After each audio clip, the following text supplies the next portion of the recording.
அது மட்டும் இல்ல, அப்போதும் இப்போதும் எப்போதும் மக்களோடு மக்களாக நிற்கின்ற, களத்தில் நிற்கின்ற ஒரு இயக்கமாக, களத்தில் நிற்கின்ற ஒரு தலைவராக நம்முடைய தலைவர் அவர்கள் இருக்கின்றார்.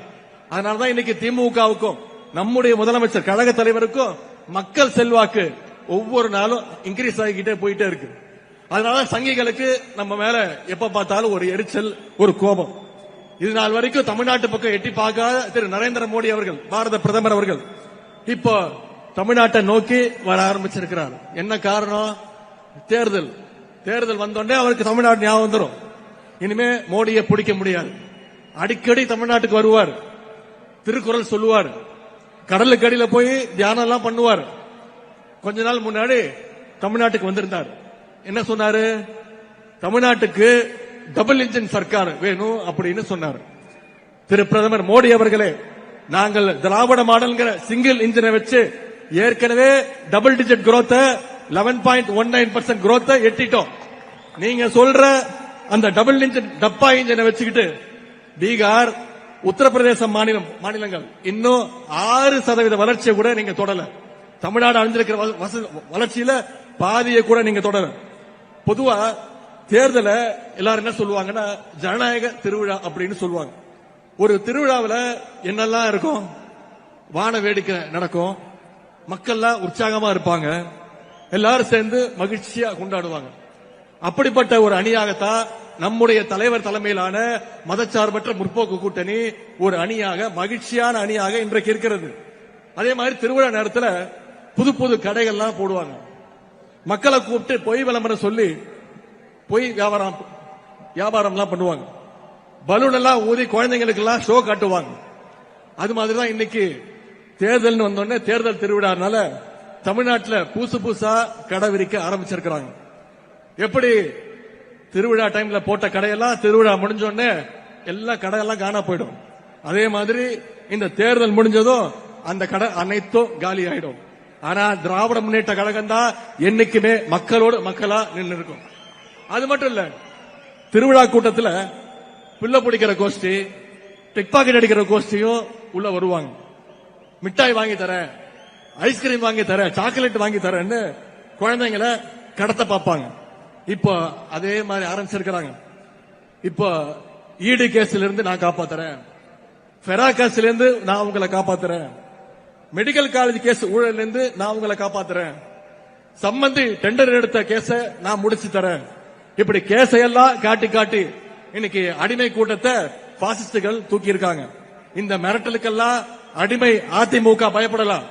ஆனா திராவிட முன்னேற்ற கழகத்துடைய தொண்டை எந்த உருட்டல் மிரட்டலுக்கும் பயப்பட மாட்டான். ஏன்னா எங்களை வழிநடத்துறது முத்துவேல் கருணாநிதி ஸ்டாலின் என்ற மகத்தான ஒரு தலைவர். பாசிஸ்டுகள் எவ்வளவு முயற்சி செஞ்சாலும் சரி, தமிழ்நாடு என்னைக்குமே உங்க கையில சிக்காது. ஏன்னா எங்க தலைவர் அடிக்கடி சொல்வது மாதிரி தமிழ்நாடு என்னைக்குமே டெல்லிக்கு அவுட் ஆஃப் கண்ட்ரோல் தான். சமீபத்தில் ஒன்றிய அரசு பட்ஜெட் தாக்கல் பண்ணாங்க. வழக்கம் போல தமிழ்நாட்டுக்கு எந்த திட்டத்தையும் தரல. இதுல என்ன கொடுமைன்னா, ஒன்றிய நிதியமைச்சர் நிர்மலா சீதாராமன் அவர்கள் பட்ஜெட்டை படிச்சு முடிக்க கூட இல்ல.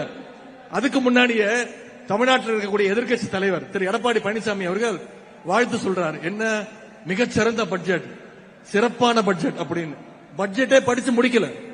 நீங்க கேள்விப்பட்டிருப்பீங்க முரட்டு பக்தர்கள், முரட்டு தொண்டர்கள். ஆனா முரட்டு அடிமை கேள்விப்பட்டிருக்கீங்களா? திரு எடப்பாடி பழனிசாமி அவர்கள் தான் இந்தியாவிலே இப்ப மிகப்பெரிய முரட்டு அடிமை. அது மட்டும் இல்ல, மோடி தமிழ்நாட்டுக்கு வந்தோடனே சூரியன் மறைஞ்சிருச்சு அப்படின்னு சந்தோஷப்படுறார்.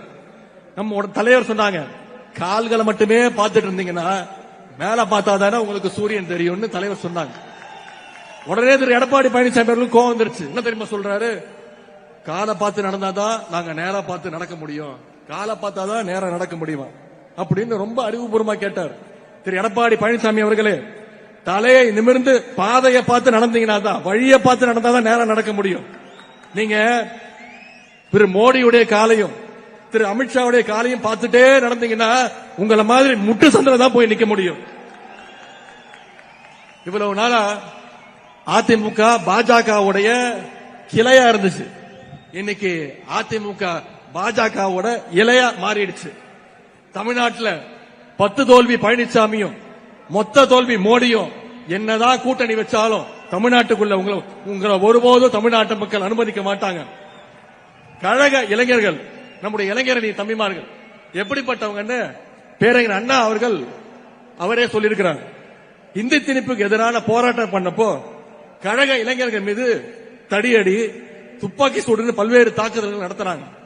அப்போ அண்ணா சொன்னாரு, உங்களோட தடி அடியால துப்பாக்கியால சாதிக்க முடியாத இளைஞர் கூட்டத்தை நான் என்னோட சுட்டு விரல் காட்டினா தமிழ்நாட்டு இளைஞர் பட சாதிக்கும் அப்படின்னு பேரறிஞர் அண்ணா சொன்னார். தலைவர் அவர்களே, அண்ணா சொன்னது சுட்டு விரல், நான் சொல்றேன் சுட்டு விரல் தேவையில்லை உங்களுக்கு. நீங்க கண்டு அசைச்சா போதும், இங்க இருக்கக்கூடிய இளைஞர் பட நீங்க சொல்றத செஞ்சு காட்டும். பாசிஸ்டுகள் இருந்து தமிழ்நாட்டையும் தமிழ் மக்களையும் எந்நேரம் காப்பாற்றுறதுக்கு திராவிட முன்னேற்ற கழகத்துடைய இளைஞரணி தயாராக இருக்கும். கழக தலைவர்களுக்கு இந்த நேரத்தில் மீண்டும் ஒரு வேண்டுகோள், இளைஞரணியினர் நாம களத்துல உழைச்சோம்னா அதற்கான அங்கீகாரத்தை நிச்சயம் கழக தலைவர்கள் கொடுப்பாங்க. மெயின் கேம் ஆடுறதுக்கு முன்னாடி பிராக்டிஸ் பண்ணுவாங்க. அதுதான் கழகத்துடைய இளைஞரணி. நிச்சயம் தலைவர் அவர்கள் அந்த அங்கீகாரத்தை நமக்கு கொடுப்பாங்க. உங்க சார்பில் ஏற்கனவே கோரிக்கை வச்ச வர்ற சட்டமன்ற தேர்தலில் தலைவர் அவர்களும் தலைமை கழகமும் இளைஞர்களுக்கு நிறைய வாய்ப்பு கொடுக்கணும் சட்டமன்ற தேர்தல் ஒரு கோரிக்கை வச்ச. நிச்சயம் தலைவர் அவர்கள் அந்த வாய்ப்பு பண்ணி கொடுப்பார் நம்பிக்கை எங்களுக்கு இருக்கு. கழக தலைவர் அவர்கள் நமக்கு ஒரு டார்கெட் கொடுத்திருக்கிறாங்க. 200 தொகுதியில, குறைஞ்சது 200 தொகுதியில திராவிட முன்னேற்ற கழகம் ஜெயிச்சு காட்டணும். 200 பத்தாது, 200க்கும் அதிகமான தொகுதிகளில் நம்முடைய அணி வெற்றி பெற்றாக வேண்டும்.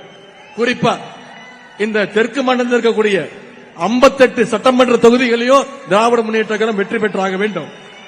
அதற்கு வந்திருக்கக்கூடிய இளைஞரணி நிர்வாகிகள் நீங்க ஒவ்வொருத்தரும் மிக மிக கடுமையா உழைக்கணும். நம்ம கிட்ட கொள்கைகள் இருக்கு, அரசுடைய சாதனைகள் சொல்ல இருக்கு. விடியல் பயண திட்டம், முதலமைச்சருடைய காலை உணவு திட்டம், புதுமை பெண் திட்டம், தமிழ் புதல்வன் திட்டம், நான் முதல்வன் திட்டம், 2 லட்சம் இளைஞர்களுக்கு வேலைவாய்ப்பு கொடுத்திருக்கிறோம். இப்ப 10 லட்சம் இளைஞர்களுக்கு லேப்டாப் கொடுத்துட்டு இருக்கார் நம்முடைய முதலமைச்சர் அவர்கள். 100க்கும் அதிகமான விளையாட்டு வீரர்களுக்கு முதன்முறையாக அரசு வேலைவாய்ப்பு கொடுத்திருக்கிறோம். எல்லாத்துக்கும் மேல 1,30,00,000 மகளிருக்கு கலைஞர் மகளிர் உரிமை தொகை கொடுத்திருக்கிறோம். மக்களுக்கு இப்படி அடுக்கடுக்கான திட்டங்களை நம்முடைய தலைவர் செஞ்சு கொடுத்திருக்கிறார்.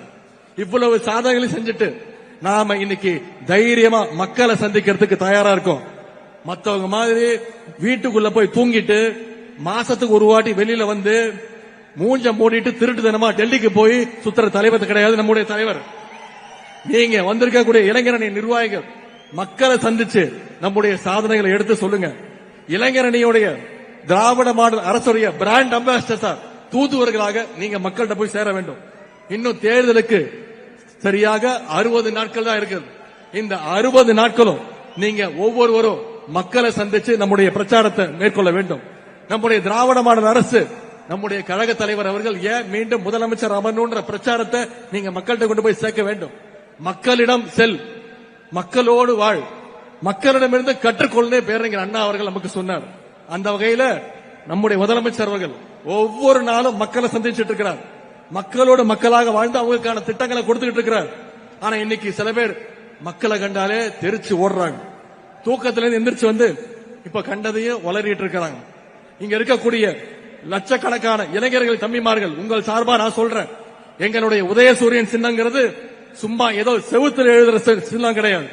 கழக உடன்பிறப்புகள் ஒவ்வொருத்தருடைய இதயத்திலையும் ரத்தத்திலையும் ஊறி போன சின்னம் உதயசூரியன். அண்ணா கண்டெடுத்த சின்னம் உதயசூரியன். கலைஞர் காட்டி காத்த சின்னம் உதயசூரியன். தலைவர் அவர்களால் வெற்றியை மட்டுமே பெற்றுக் கொண்டிருக்கக்கூடிய சின்னம் நம்முடைய சின்னம் உதயசூரியன். உயிர் போனால் போகுமே தவிர உதயசூரியன் சின்னம் எங்களை விட்டு போகாது. ஆகவே அரசியல் அறிவே இல்லாத சில அட்டைகள் என்னதான் உளறினாலும் புலம்பினாலும் களத்தில் நின்று ஜெயிக்க போற கட்சி உதயசூரியன் சின்னம் தான், நம்முடைய கழக தலைவர் அவர்கள் தான். இன்னைக்கு பிப்ரவரி 7ஆம் தேதி 5 ஆண்டுகளுக்கு முன்பு மே 7ஆம் நாள் நம்முடைய கழக தலைவர் அவர்கள் தமிழ்நாட்டின் முதலமைச்சராக உறுதிமொழி எடுத்தாங்க. மீண்டும் நம்முடைய தலைவர் அவர்கள் முத்துவேல் கருணாநிதி ஸ்டாலின் எனும் நான் என்ற அந்த குரல் மீண்டும் வருகின்ற மே மாசம் ஒழிச்சிட வேண்டும். அதற்கு இளைஞரணி நிர்வாகிகள் தம்பிமார்கள் நீங்க அத்தனை பேரும் அதிக அளவில் உழைப்பை கொட்ட வேண்டும். அதற்கான உறுதியை சபதத்தை இந்த நிர்வாகிகள் சந்திப்பில் நாம் ஏற்போம். இளைஞர் அணியினர் விருதுநகர்ல கூடினாங்க, கழகத்துடைய வின்னிங் கவுண்டவுனை ஸ்டார்ட் பண்ணாங்க அப்படின்னு வரலாறு சொல்லட்டும். நன்றி, வணக்கம்.